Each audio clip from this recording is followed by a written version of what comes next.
La suerte de Roaring Camp, de Bret Hart.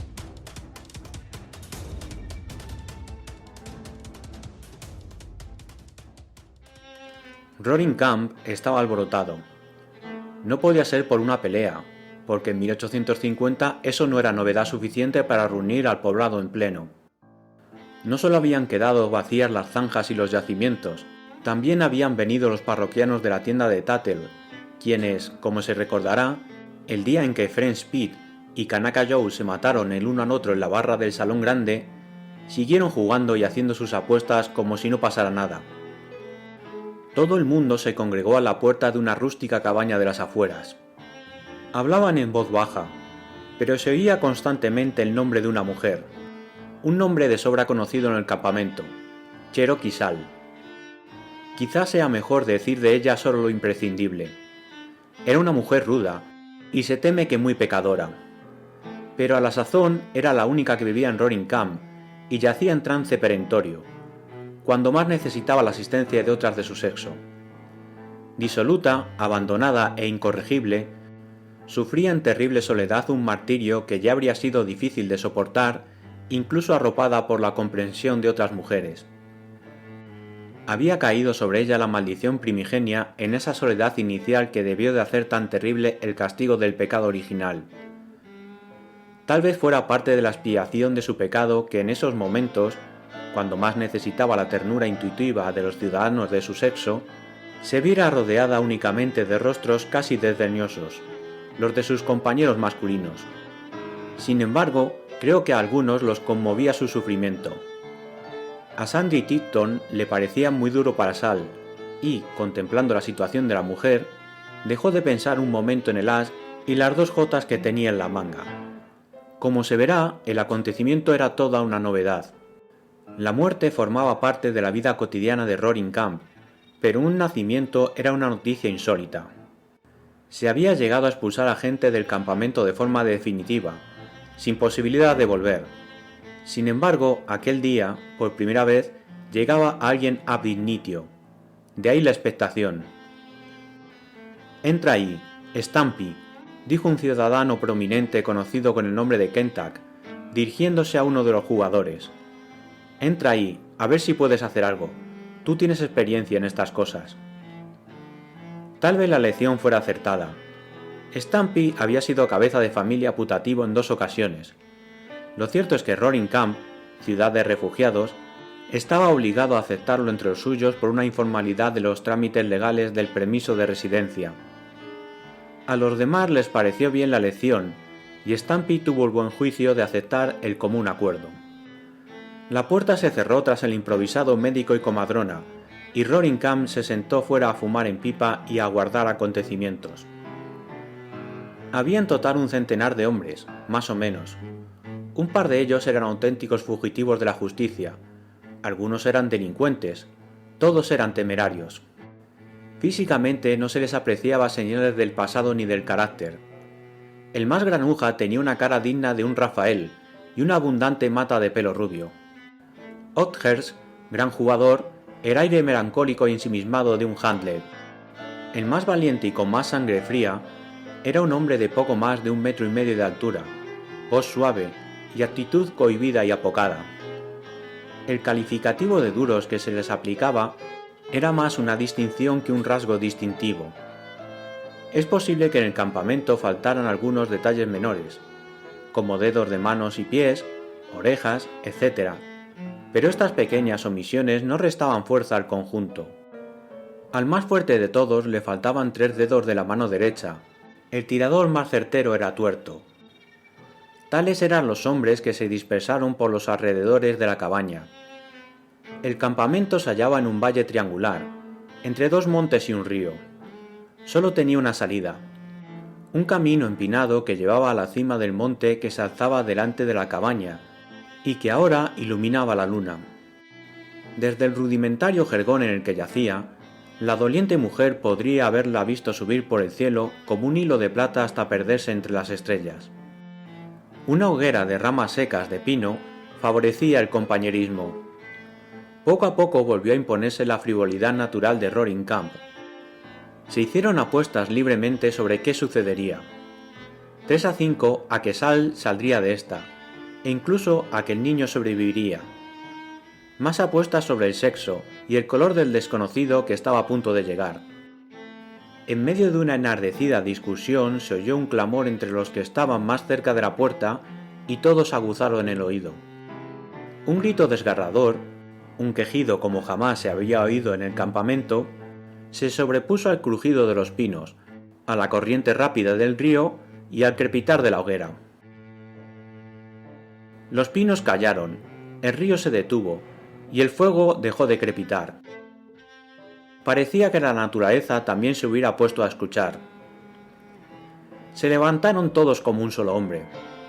Alguien propuso volar un barril de pólvora, pero, en consideración al estado de la madre, se impuso la sensatez, y solo se dispararon algunos revólveres, porque, ya fuera por la primitiva cirugía del campamento o por alguna otra razón, el caso es que Cherokee Sal se les iba a ojos vistas. En una hora ascendió, por así decir, por el escabroso camino que llevaba a las estrellas, y se fue de Roaring Camp dejando atrás su pecado y su vergüenza para siempre. No creo que la noticia los apesadumbrara mucho, salvo al hacer conjeturas sobre el destino del recién nacido. ¿Sobrevivirá ahora?, le preguntaron a Stampy. No lo sabía. Solo había un ser en el campamento del mismo sexo y condición materna que Cherokee Sal, y era una burra. Se debatió sobre la idoneidad de tal solución, pero el experimento se puso en marcha. Resultó menos complicado que el antiguo tratamiento aplicado a Rómulo y Remo, y, por lo visto, igual de eficaz. Resueltos estos pormenores, que les ocuparon una hora más, se abrió la puerta y la impaciente turba de hombres se ordenó convenientemente en fila para entrar en la cabaña de uno en uno. Al lado de la baja yacija o repisa, en la que se perfilaba austeramente la figura de la madre bajo las mantas, había una mesa de pino. Sobre ella una caja de velas, y dentro de la caja, envuelto en una llamativa tela roja, el recién llegado a Roaring Camp. Al lado de la caja se veía un sombrero. Enseguida se supo la función que había de cumplir. «Caballeros», dijo Stampy con una singular mezcla de autoridad y fruición ex officio, «caballeros, tengan la bondad de entrar por la puerta delantera. Después pasen por la mesa y salgan por la puerta trasera. Quienes deseen contribuir con algo para el huérfano, deposítenlo en este sombrero». El primer hombre entró con el sombrero puesto. Sin embargo, echó un vistazo y enseguida se lo quitó. Así, inintencionadamente, dio ejemplo a los que venían detrás. En esta clase de comunidades, las buenas acciones se contagian con la misma facilidad que las malas. A medida que avanzaba el desfile empezaron a oírse comentarios, críticas quizá dirigidas a Stampy, en su papel de maestro de ceremonias. ¿Es ese? ¡Qué pepita tan pequeña! No tiene ni color. Es más chico que una Derringer. Las contribuciones fueron igual de características. Una tabaquera de plata, un doblón, un revólver del ejército con una montura de plata, una pepita de oro, un pañuelo de señora bellamente bordado, de Oakhurst, el tahúr, un alfiler de diamante, un anillo de diamante, inspirado por el alfiler, con el siguiente comentario del donante. Al ver el alfiler me pareció mejor doblar la apuesta. Una honda, una Biblia, donante anónimo, una espuela de oro, una cucharilla de plata. Lamento decir que las iniciales grabadas no eran las del donante. Un par de tijeras quirúrgicas, un bisturí, un billete del Banco de Inglaterra por valor de 5 libras esterlinas y unos $200 en monedas sueltas de oro y plata. A lo largo del proceso, Stampy guardó un silencio tan impasible como el de la muerte que tenía a la izquierda, una seriedad tan inescrutable como la del recién nacido que tenía a la derecha. Solo un incidente vino a romper la monotonía del curioso desfile. Cuando Kentuck se agachó sobre la caja de velas con cierta curiosidad, el pequeño se volvió, y con un espasmo de dolor, se agarró fuertemente un momento al dedo que lo tocaba. Kentuck se quedó cohibido, como un pelele. Algo semejante al rubor intentó asomarse a su curtido rostro. «El mocoso del demonio», dijo mientras intentaba soltarse, tal vez con mayor ternura y suavidad de la imaginable en él. Intrigado, salió de allí con el dedo un poco separado de sus congéneres, mirándoselo. Solo se le ocurrió el mismo comentario que antes. Incluso parecía que le gustara repetirlo. «¡Me lo ha agarrado!», le dijo a Tipton, levantando el dedo. «El mocoso del demonio». El campamento quedó en silencio hacia las 4. En la cabaña de los vigilantes brillaba una luz, porque aquella noche Stampy no se acostó, tampoco Kentuck. Bebió cuanto quiso y relató el incidente con entusiasmo varias veces, y siempre lo terminaba con el mismo exabrupto dedicado al recién llegado. Era como si así se eximiera de cualquier sospecha infundada de sentimentalismo, de padecer las debilidades del sexo más noble. Cuando todo el mundo se fue a la cama, se acercó al río y se puso a silbar pensativamente. Después pasó la quebrada dejando a la espalda la cabaña y silbando con evidente despreocupación. Al llegar a una gran secuoya se detuvo, desanduvo el andado y volvió a pasar por la cabaña. A medio camino del río se paró de nuevo, volvió sobre sus pasos y llamó a la puerta. Abrió Stampy. «¿Qué tal?», preguntó mirando la caja de velas. «Sin novedad», contestó Stampy. «¿No ha pasado nada?». «Nada». Hubo una pausa bastante incómoda. Stampy no soltaba la puerta. Entonces Kentuck recurrió al dedo y se lo enseñó. «Me lo agarró, el mocoso del demonio», dijo, y se retiró. Al día siguiente dieron sepultura a Cherokee Sal tan burdamente como era costumbre en Roaring Camp.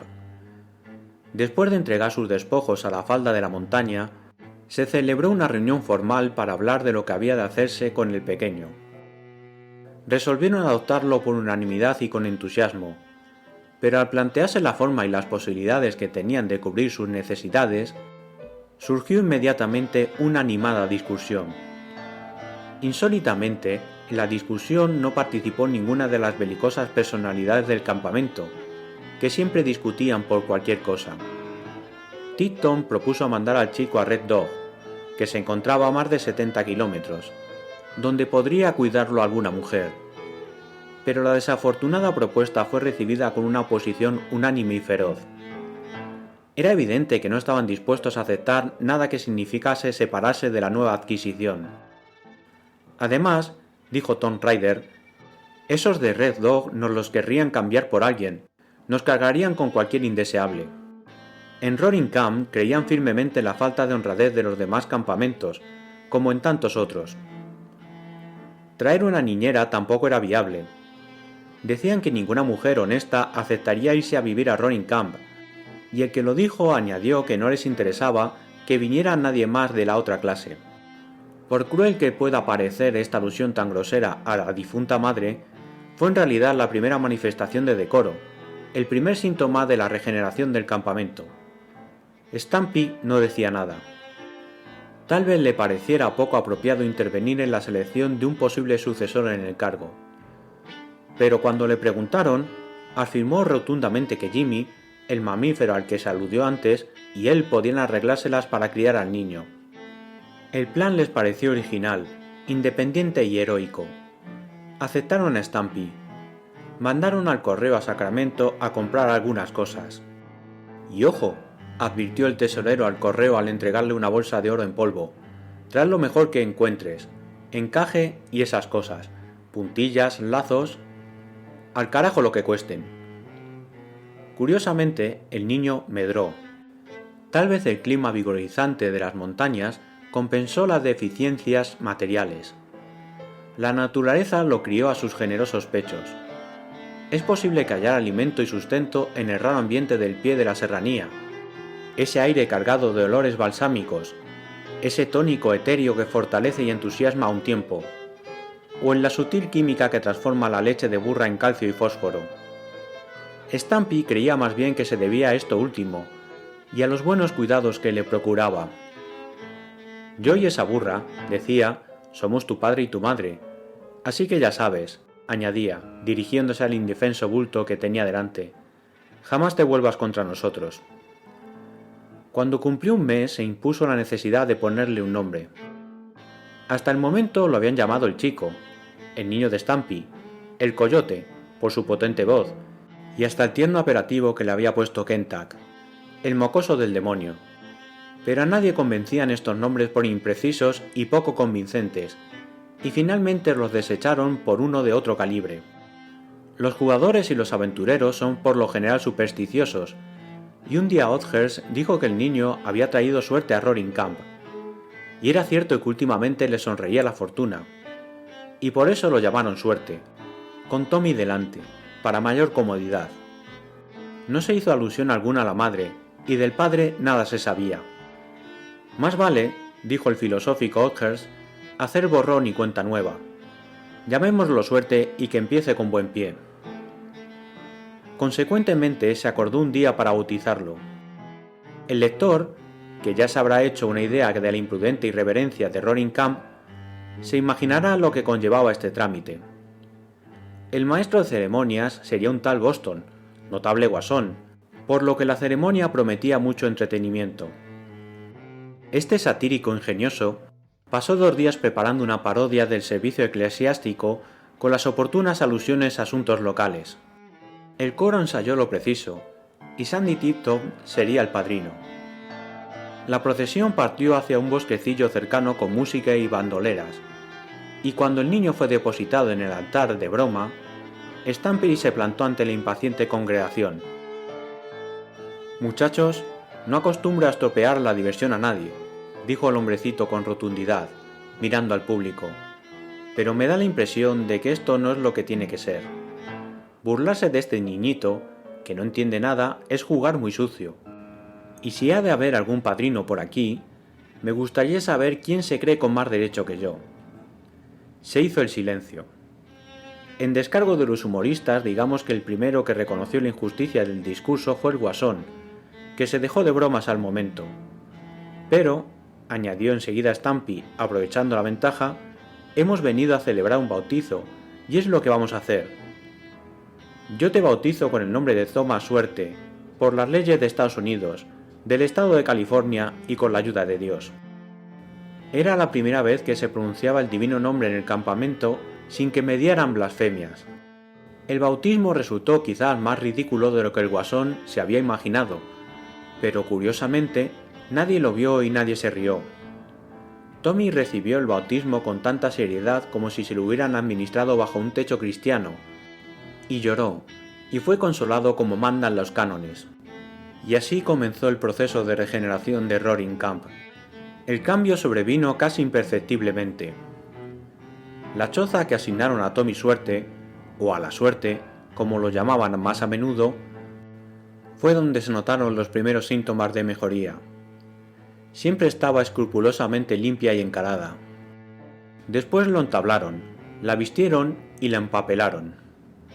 La cuna de Palisandro, que viajó 130 kilómetros en mula, mató a los demás muebles, como decía Stampy, y se impuso rehabilitar toda la cabaña. Los hombres que pasaban por casa de Stampy para ver qué tal iba la suerte, dieron el visto bueno a los cambios, y la tienda de Tattle, el establecimiento rival, se defendió importando moqueta y espejos. Lo que se reflejaba en estos últimos del aspecto general de Roaring Camp tuvo el efecto de imponer hábitos más estrictos en materia de aseo personal. Una vez más, Stampy impuso una cuarentena a los que aspiraban al honor y privilegio de coger a la suerte en brazos. Para Kentuck fue una humillación cruel. Entre el abandono que lo caracterizaba y las costumbres de la vida en la frontera, había empezado a considerar toda su ropa como una segunda piel, de la que solo se desprendía cuando se le caía por sí misma, como a las serpientes. Verse privado de ese privilegio por pura prudencia. Sin embargo, la influencia de esta innovación fue tan sutil que, a partir de entonces, se presentaba todas las tardes sin falta con una camisa limpia y la cara lustrosa todavía de sus abluciones. Tampoco se descuidaron los preceptos higiénicos morales y sociales. Tommy debía pasar todo el día en un perenne intento de reposar y, por lo tanto, no se le podía molestar con ninguna clase de ruido. Stampy ya no consentía las voces y los gritos que le habían valido al campamento su desafortunado nombre. Los hombres hablaban en susurros o fumaban con solemnidad india. Tácitamente se dejaron de oír blasfemias en estos recintos sagrados, así como todo exabrupto que tuviera que ver con la palabra suerte, como puta suerte o me cago en mi puta suerte, tan populares en el campamento, por la carga personal que acababan de adquirir. No se prohibieron las canciones por la cualidad amansadora y tranquilizante que se les atribuía, y la que cantaba el soldado Jack, un marinero inglés de las colonias australianas de Su Majestad, se generalizó en función de Nana. En un apagado tono menor, relataba lúgubremente las hazañas de Arethusa 74, y cada verso terminaba en una caída prolongada. A bordo de la Arethusa. Daba gusto ver a Jack meciendo a suerte en brazos, remedando el balanceo del barco, y canturreando la cancioncilla marinera. No se sabe si por el peculiar movimiento de Jack o por lo larga que era la canción, 90 estrofas que se cantaban a propósito hasta el amargo final, el caso es que la nana, por lo general, surtía efecto.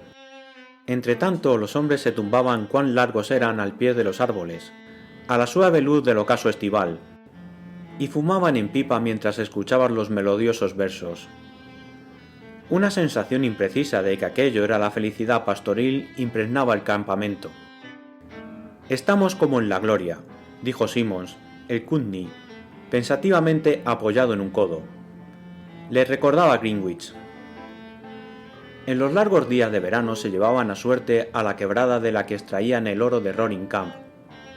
Lo tumbaban en una manta que se extendía sobre las ramas de pino mientras trabajaban en las zanjas subterráneas. Últimamente se había intentado adornar este emparrado con flores y hierbas aromáticas, y, por lo general, alguien siempre le llevaba un ramillete de madreselva silvestre, azaleas o flores de colores de las mariposas. Los hombres habían descubierto de pronto que estas pequeñeces, que habían pisoteado tanto tiempo sin el menor reparo, tenían su belleza y su importancia. Una lámina brillante de mica, un trocito de cuarzo jaspeado o un guijarro lustroso del lecho del río les parecían hermosos ahora, que veían las cosas con más claridad, y los guardaban indefectiblemente para suerte. El bosque y las laderas guardaban una maravillosa cantidad de tesoros. Esto le vendrá bien a suerte. Es de esperar que Tommy estuviera contento, rodeado de juguetes como jamás había tenido ningún niño fuera del reino de las hadas. Parecía seguro y feliz, aunque se advertía en él una singular seriedad infantil, una luminosidad contemplativa en los ojos, redondos y grises, que a veces alarmaba a Stampy. Siempre se portaba bien, no alborotaba, y según consta, en una ocasión, gateando, se salió de su corral, un seto de ramas de pino trenzadas que rodeaba su cama, se cayó por el terraplén y se dio con la cabeza en la blanda tierra, y así se quedó, con las piernas salpicadas de barro en el aire, al menos 5 minutos. Lo rescataron y no exhaló ni un murmullo. Dudo en consignar otros muchos ejemplos de su sagacidad, que por desgracia vienen de boca de amigos y partidarios suyos, algunos incluso con cierto matiz supersticioso. «Acabo de subir por el terraplén», dijo un día Kentuck sin resuello, emocionado, «y que me muera ahora mismo si no lo he visto hablando con un arrendajo, que se le había posado en las piernas». Ahí estaban los dos, tan libres y amigos como el que más, dándole al pico, como dos compinches. Lo cierto es que, tanto si gateaba por debajo de las ramas de pino, como si se quedaba tumbado sin hacer nada, mirando las hojas que lo protegían del sol, los pájaros cantaban, las ardillas parloteaban y las flores brotaban. La naturaleza era su niñera y compañera de juegos. Para él filtraba entre las hojas dorados rayos de sol que podía tocar con las manos. Le mandaba brisas juguetonas impregnadas de bálsamo de laurel y ricas resinas. Las altas secuoyas lo saludaban con familiaridad. Adormiladas, los abejorros zumbaban y los grajos lo arrullaban con su graznido monótono. Así transcurría el verano en Roaring Camp. Eran tiempos de euforia. La suerte estaba con ellos. Los yacimientos rendían con generosidad sin par. El campamento se aferraba celosamente a sus privilegios y miraba con recelo a los forasteros. No se favorecía la inmigración, y para asegurarse el aislamiento, se apropiaron debidamente de las tierras que los rodeaban, hasta las montañas que les servían de murallas.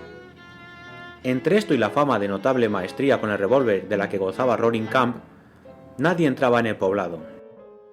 El correo, su único vínculo con el exterior, a veces contaba anécdotas maravillosas del campamento. Decía: los de Roaring Camp se han hecho una calle que no tiene nada que envidiar a ninguna de Red Dog, con parras y flores alrededor de las casas, y se lavan 2 veces al día.